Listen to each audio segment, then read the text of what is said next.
so excited.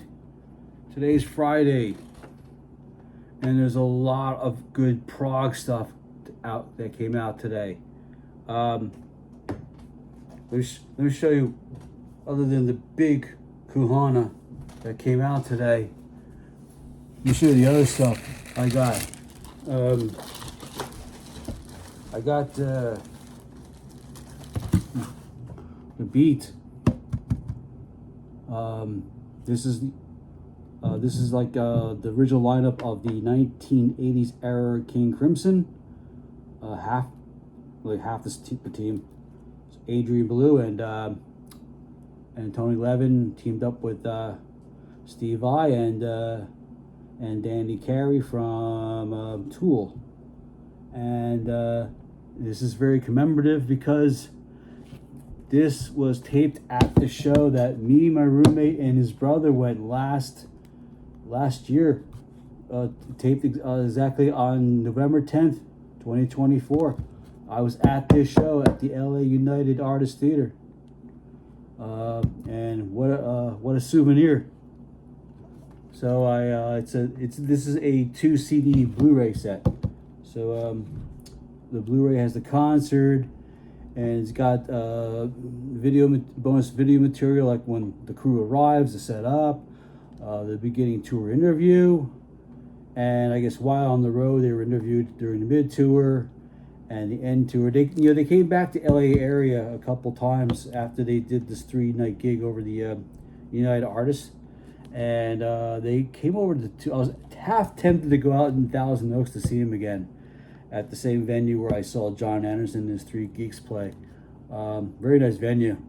I hope I can team up with people who have cars. I can drive me out there, because it was $100 taxi ride back from that place over back here to Sherman Oaks.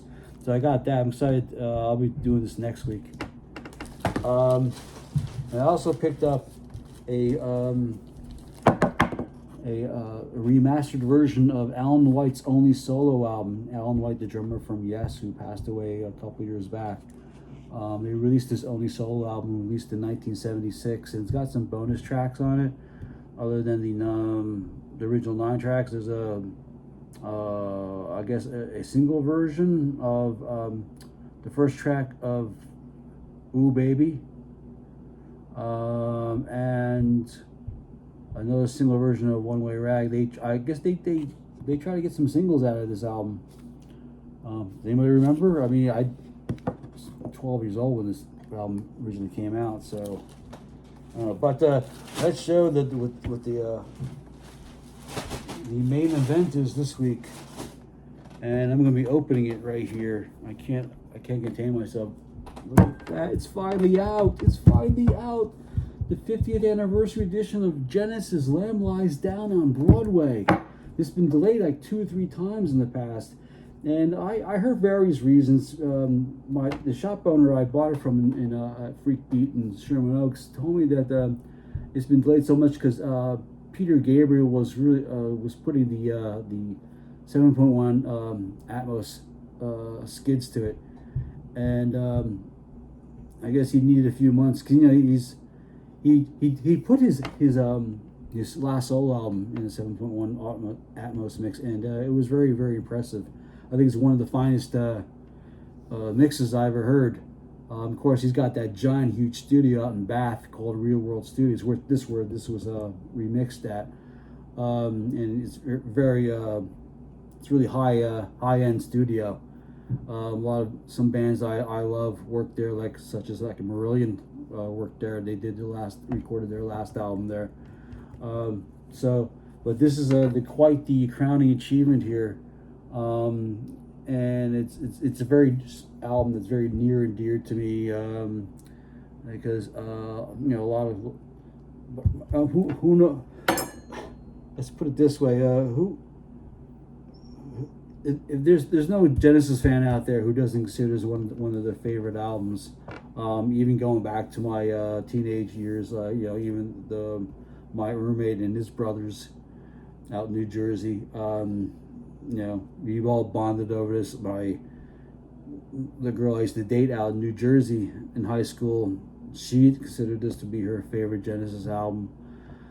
And I tried to sell a comic book miniseries based on this to, and I try to get Genesis manager's blessing on it, by name Tony Smith, and he left me a very a very polite "fuck you, but no thanks" note. So I'm going to open this thing and see what this is pretty cool. It's like it's a slipcase, so I can just open the sides here and just take everything out and put it back in. So I'm excited about that. I like to keep a wrapping on for a bit to preserve. So I'm going to take this very, very sharp knife, very gently, and peel the plastic a bit here so I can have room to pull all the goodies out. This is packed with goodies. Packed with some good stuff. I haven't been excited about a box set since during the pandemic when I was one of the lucky people to get one of the limited editions of Steven Wilson's the Fight the Future or something like that. Anyway, here's some good stuff here. Look at that. Ooh. And this is in here. And yeah, this oh, well, that book's really in there. Let's see what we've got here. This is a booklet here. Nice little booklet.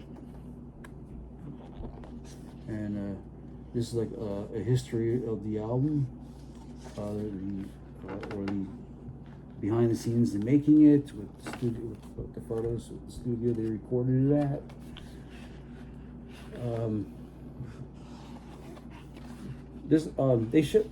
The band members themselves did a presentation out in Soho. There's the master right there, Tony Banks, just pounding out those solos there, ARP solos. I think that's ARP is playing. Phil Collins, all 4/5 of the band were there, except for Phil Collins because he's in the hospital getting over knee surgery.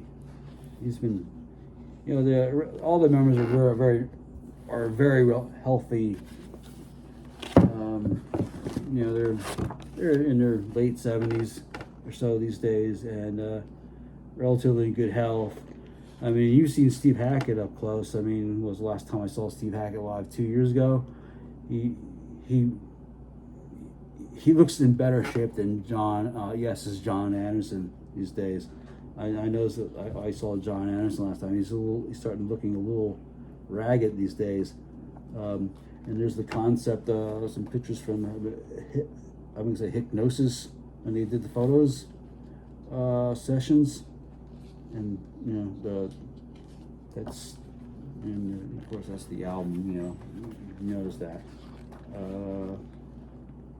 And wow, look at them in Los Angeles here, and they have a billboard. So even back then, Hollywood is just the land of billboards, man. I think it's probably the same spot where Steve Howell posed for a picture with a billboard of for Yes's Tales from Topographic Oceans. Look at that. It's just Peter Gabriel just soaking it all in there with the hand gesture like that. That's cute. Oh, look at that.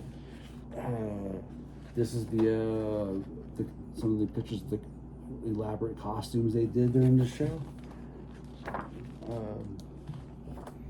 I hopefully that the Watch of the Skies, that's at the encore of the show, and the tour dates in there. Ooh, is that cool? The tour dates and the lyrics, and that's just fascinating stuff. Yeah, I'm gonna have a blast reading that. Let's see, what's this stuff here? This is the one of the album. Actually, this replica of the album sleeves. I remember. I mean, I haven't seen the album, so in 40 plus years I left New Jersey. Or do I still have them with me? No, I think I sold them. So here's the discs. There's the discs there. You got the CDs. And yeah, these are the CDs. The first two are the album, and the next two here are from the live show at the LA Shrine Auditorium, where I used to go to the comic book monthly Los Angeles comic book and sci-fi show. So I'm very familiar with that venue.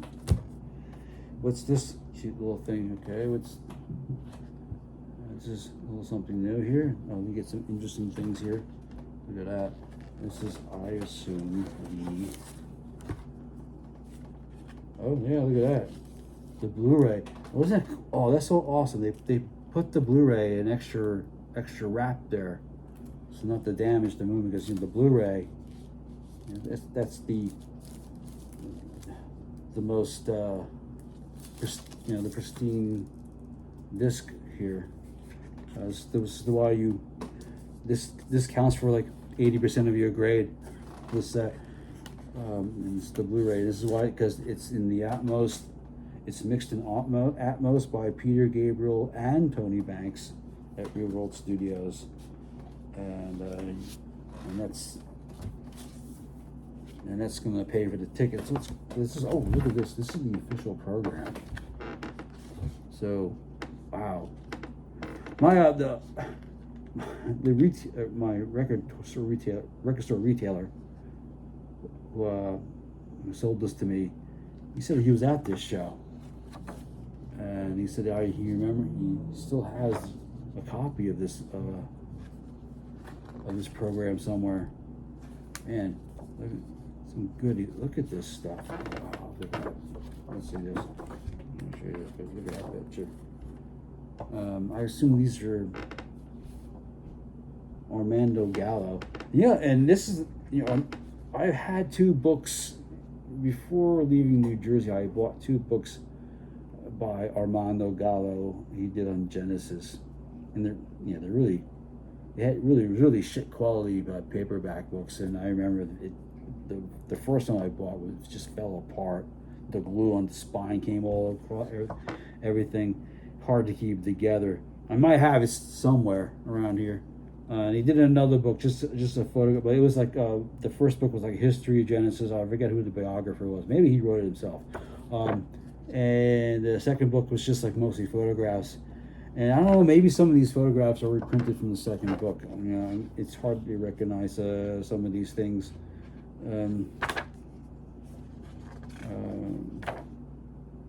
But yeah, he was the one photographer to go to. What's this thing here we got? We have a poster. Ooh, exciting. Let me see. Ooh, what's this say? Let me see that. What is this for? Genesis coming. Are you ready for Los Angeles, January 24th at the Shrine Auditorium, San Diego, the 20th. Isn't that at the San Diego Civic Center where San Diego Comic-Con used to be held? Wow, when I started going back in '85. New album, wow. How amazing how they can set this up day after day. With all those photographs and props and tricks and everything. And here, the piece de resistance is the ticket, replica of the ticket.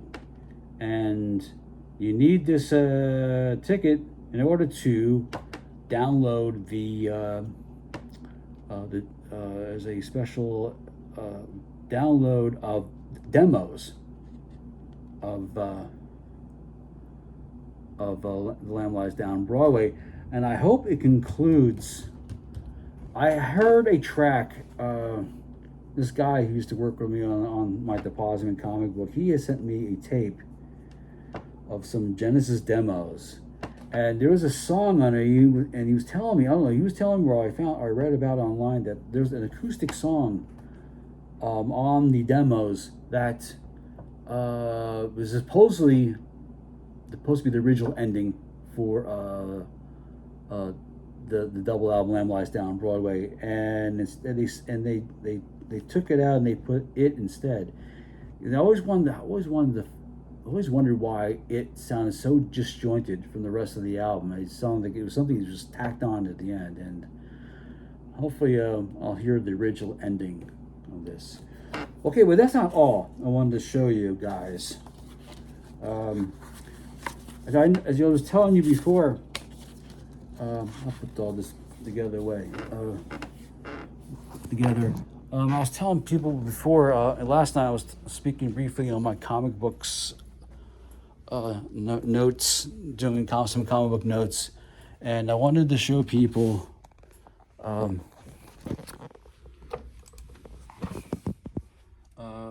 this thing here. This is from my blog. I wrote, this was originally posted September 9th, 2014, so around 11 years ago. I wrote a blog detailing what I had tried to do with selling. Oh, shit. Am I doing this right? Okay, so wow, I'm doing this wrong. Okay, so here's the blog here. Let me show you. Okay, this is the blog entry I wrote for my blog, PP Guru, which is the short form for Purple Pinup Guru, panashplaza.wordpress.com. And this is like one of the first entries I put up in 2014.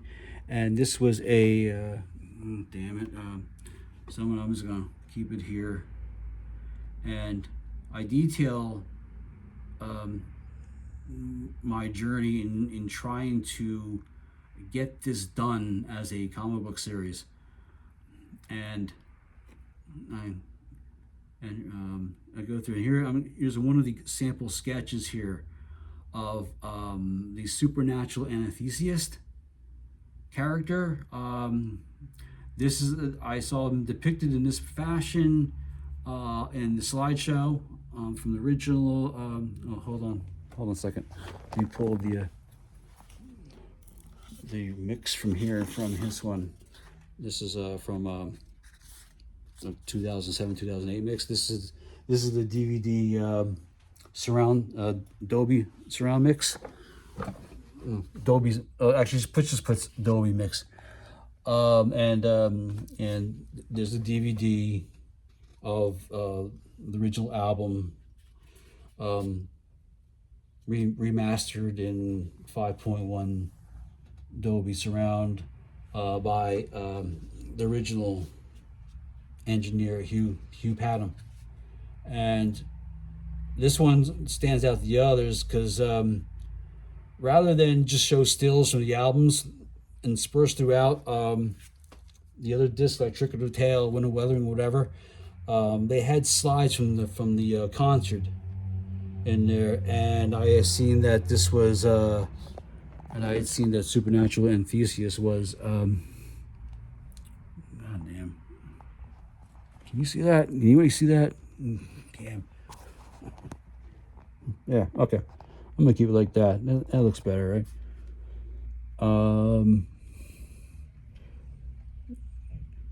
Here I go through a whole Mishikash. And another artist joined me. He designed the exotic characters. This is from let me go back to this. By the way, the Supernatural Enthusiast was done by an artist named Walt Davis. He was I know him as the creator of a cartoon show called Bucky O'Hare, which I heard he didn't get paid much for. And he's also a Marvel Comics artist. When I saw him doing some caricatures on Venice Beach, I saw the name, Walt Davis. And I walked up to him while he was working and said, "Are you the same Walt Davis that did covers for Marvel, specifically on the Web of Spider-Man?" And he goes, "Yeah, I'm the very same guy." He goes, "Oh, yeah." So I struck several conversations with him because I would go to Venice Beach visiting a lot when I was living with Harry Brazigian, who was the guy who tried to help me finance this project before he died. He lent me some money to pay the lawyer. I gave him around like I think he lent me like $250 for the 1,000 that I needed. So he lent me a quarter of the money. And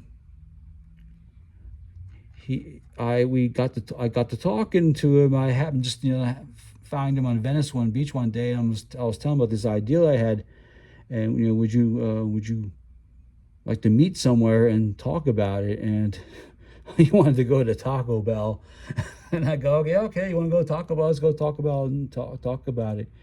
And I brought stuff, Lamb Lies Down material, and a plot that I was working on, which I'll show you in a minute.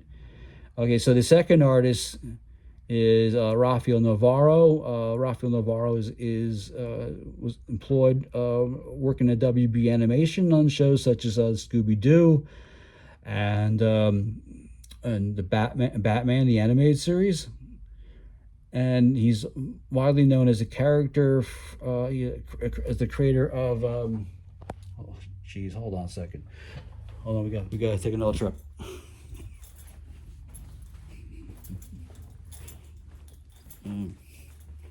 Where is it? Yeah, there we go. He's a creator of this book called Son of Blolo. He's won awards for this book, for this series that this book is a collection of. And I've known him for 30 plus years. He's helped me do some the Posman covers. He's done the cover for the final issue of the Posman. I ever get around to publishing it. It's still lying around on my computer. And he's done some other like pinups for me, and that I've used in previous ash cans and issues and stuff. And I talked, and he said, "Oh, I love this album. I've listened to this when I was a kid, and it's always had a fond place for me." And so that's his rendition of the Lamia from and here, my favorite one of all is the Slipperman. And this is the lead Slipperman from the Colony of Slipperman. He did that one. And I was really, really bowled over when I saw that. It was amazing. Okay, Walt did the Dream Doll sales lady from the Grand Parade, Lifeless Packaging. Per Peter Gabriel's notes, he wanted to make the original story about a young Puerto Rican lad who goes into this labyrinth and sees all these different worlds and stuff. And I wanted to keep it a little urban, make it look sort of urban when he's encountering the few characters in the first side, before we get to the more fantastical, mythical ones that Rafael Navarro developed for sides 3 and 4. And this was the Lily like Lilith character, as sort of like a vampire or a succubus person. He did a character for that, and this would be how Rael would have looked in comic. And so I detail the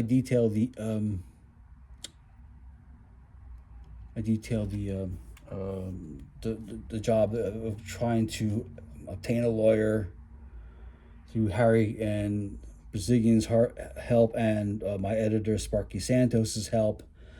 And it was a lawyer was a friend of Sparky Santos, and we agreed to approach manager Tony Smith into giving us a look-see, because in the idea I got for it, and we argued that, hey, on your documentary on this, on this CD collection, Tony Banks specifically states that he would love to see this done as a comic book or a graphic novel. And here we were trying to accommodate him. I had some I have pro cred.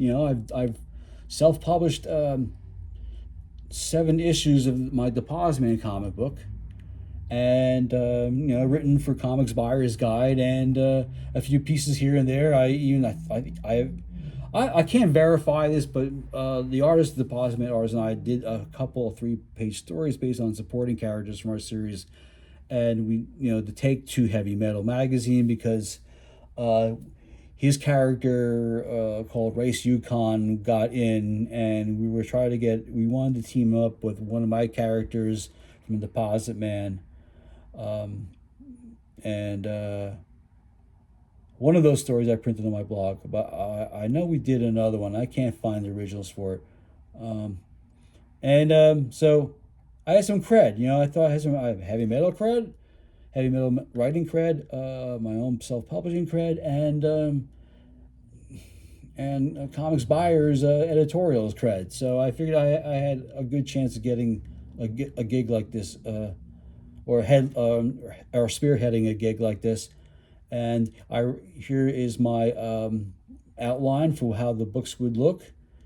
A little synopsis of what would happen in each issue, and basically that's it. I mean, I have to sit down and reread this. I know I wrote a couple script pages for it as samples, but I can't find the files of that right now. I hopefully they weren't buried on one of my laptops because they went kaput. So. That's it, man.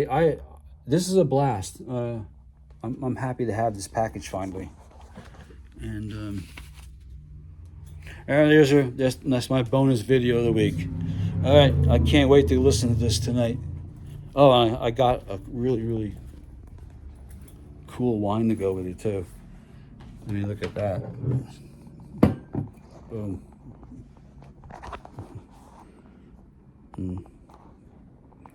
You see that? Oh, there it is. Yeah. It's a Apothic. They changed their labels. This is the Pinoy, and you see how the matching purple just clashes with the purple on my on the spine here. That's great. I think that's great. Liquor store helped me pick it out. So there you go. Lamb Lies Down Broadway, 50th anniversary.